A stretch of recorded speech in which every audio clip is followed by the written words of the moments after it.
વાત કરીએ વિસ્તારથી વાત કરીએ તાપીની તો તાપી જિલ્લામાં મુખ્યમંત્રી ભૂપેન્દ્ર પટેલના હસ્તે ગામોને સ્વચ્છ સુંદર રાખવા માટે જિલ્લાના 49 ગામોને ઈ રિક્ષાની ભેટ આપી હતી।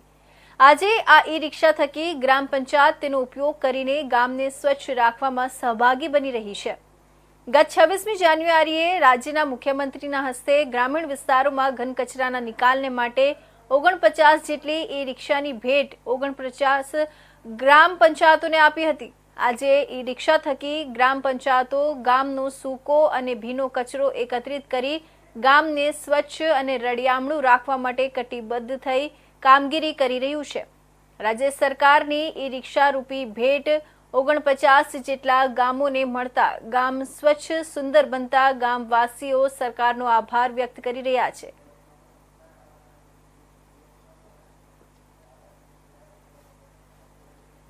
મારું નામ ચેતનભાઈ પ્રવીણભાઈ ચૌધરી, ગામ આંબિયા, તાલુકો વિયારા, જિલ્લો તાપી।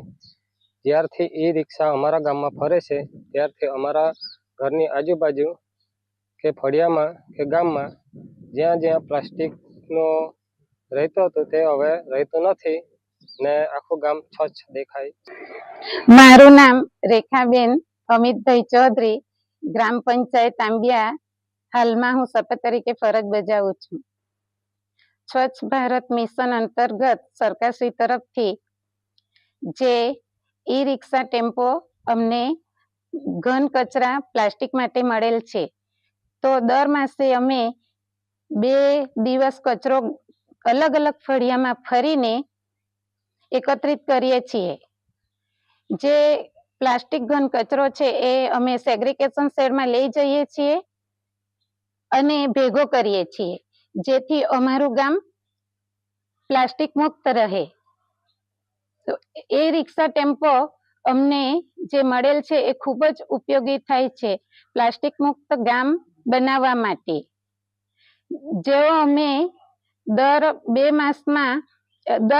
માસમાં અમે વિયારા નગરપાલિકામાં સ્ટોરેજ કરેલો કચરો પહોંચાડીએ છીએ।